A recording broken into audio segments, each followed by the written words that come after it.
Do you think what President Trump said, I guess the morning of January 6, 2021, before the storming of the Capitol, does that rise to the level of incitement?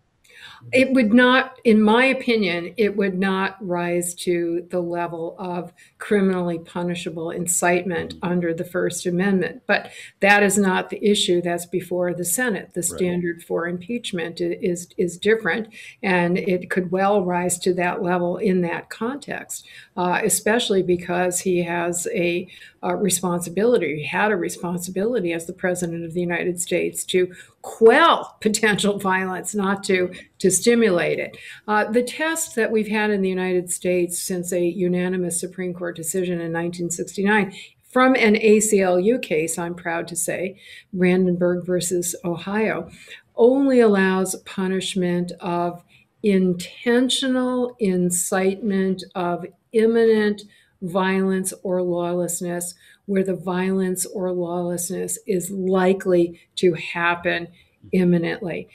Trump faced a charge of incitement arising out of his one of his campaign rallies when he was running for president the first time around, and I think that's quite an analogous situation. There were some counter demonstrators, and Trump urged his supporters to remove the counter demonstrators from the rally. He used some instigating language, but and the counter demonstrators were roughed up. They were Mhm. assaulted in the process of being removed.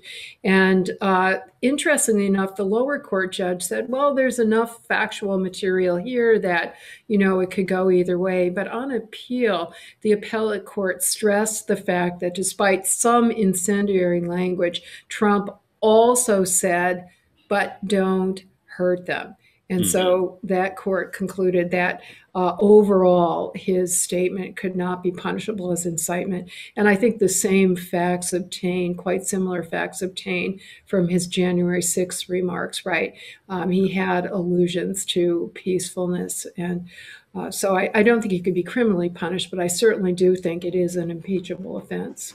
Yeah, and I wonder, shortly after that, he was thrown. He was kicked off of Twitter, Mhm. suspended. His account suspended forever. So there's no way that he'll get back there. And uh, one of the reasons given was the incitement charge.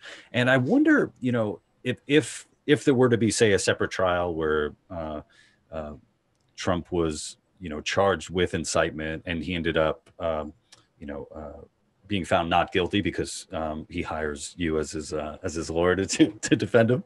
I would Twitter, have to accept him back. I No, wonder. Yeah, no. Twitter, as a private sector sure. actor, not a government entity, is not bound by the First Amendment at all. Twitter could kick anybody off or refuse to have anybody on for any reason or for no reason. It just the way you don't have to host me or anybody else on your podcast, right? That's you are exercising your First Amendment rights in making those decisions, and that's what Twitter is doing. And I don't think that it's trying. These social media content moderation policies are deliberately not allowing speech that the government would have to allow. In other Right. words, their restrictions go far beyond what the government could constitutionally impose. And that's very worrisome because, for all practical purposes, when you're talking about the giant platforms, that's where the action is. If you're going to reach an audience, and as a politician or somebody who's interested in public affairs, you really need those platforms, and yet you don't have any First Amendment protections against their censorship. Not Yeah. to mention no due process protections, no equal protection protections either.